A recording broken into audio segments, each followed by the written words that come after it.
قالوا يا لوط إنا رسل ربك لن يصلوا إليك فأسر بأهلك بقطع من الليل ولا يلتفت منكم أحد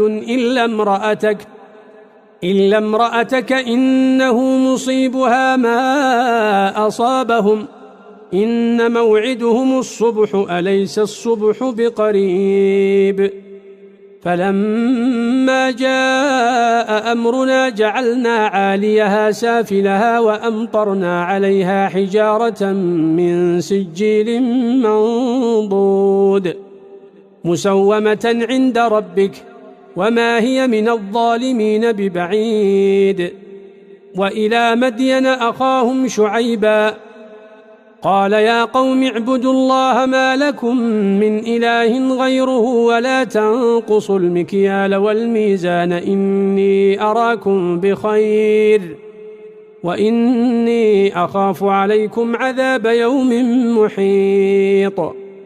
ويا قوم أوفوا المكيال والميزان بالقسط ولا تبخسوا الناس أشياءهم ولا تعثوا في الأرض مفسدين بقية الله خير لكم إن كنتم مؤمنين وما أنا عليكم بحفيظ قالوا يا شعيب أصلاتك تأمرك أن نترك ما يعبد آباؤنا أو أن نفعل في أموالنا ما نشاء إنك لأنت الحليم الرشيد قال يا قوم أرأيتم إن كنت على بينة من ربي ورزقني منه رزقا حسنا وما أريد أن أخالفكم إلى ما أنهاكم عنه إن أريد إلا الإصلاح ما استطعت وما توفيقي إلا بالله عليه توكلت وإليه أنيب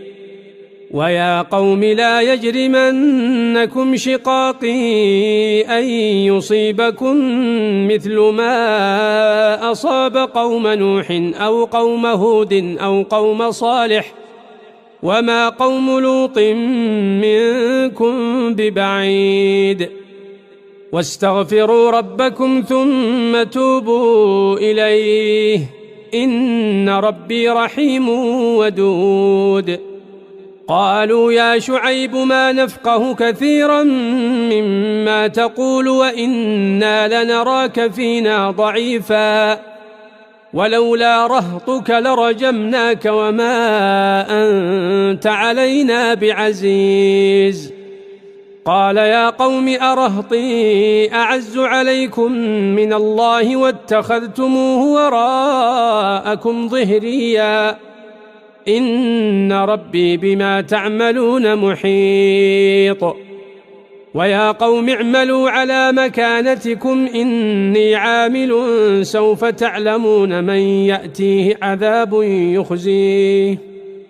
سوف تعلمون من يأتيه عذاب يخزيه ومن هو كاذب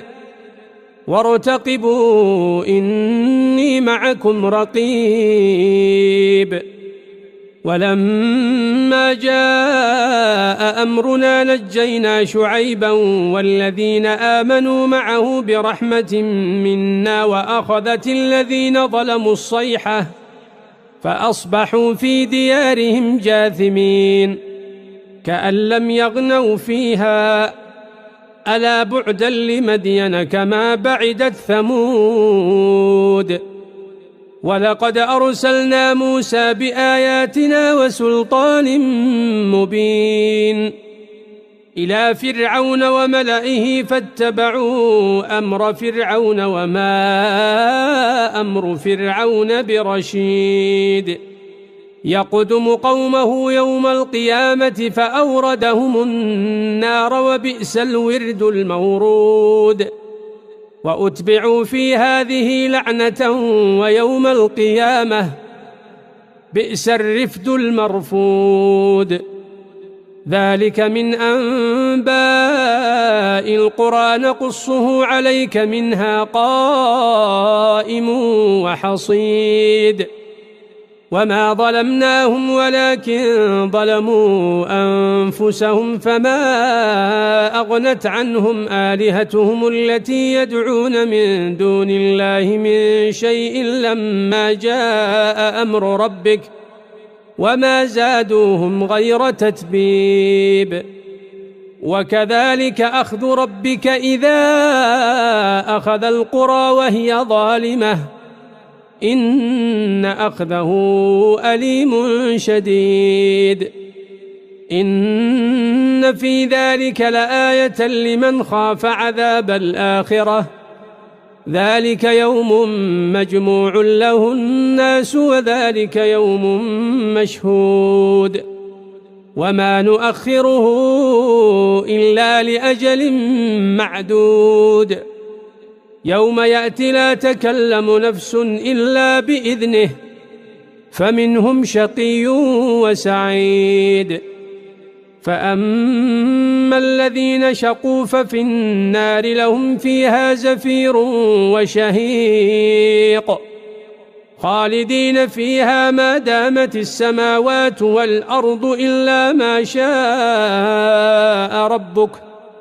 إن ربك فعال لما يريد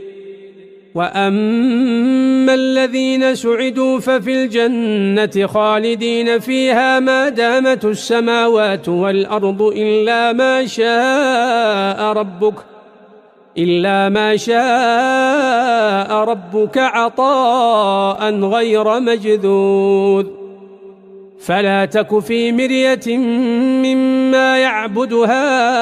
هؤلاء ما يعبدون إلا كما يعبد آباؤهم من قبل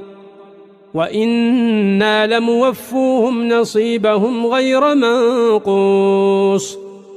ولقد آتينا موسى الكتاب فاختلف فيه ولولا كلمة سبقت من ربك لقضي بينهم وإنهم لفي شك منه مريب وإن كلا لما ليوفينهم ربك أعمالهم إنه بما يعملون خبير فاستقم كما أمرت ومن تاب معك ولا تطغوا إنه بما تعملون بصير ولا تركنوا إلى الذين ظلموا فتمسكم النار وما لكم من دون الله من أولياء ثم لا تنصرون قل أعوذ برب الفلق من شر ما خلق ومن شر غاسق إذا وقب ومن شر اللفاثات في العقد ومن شر حاسد إذا حسد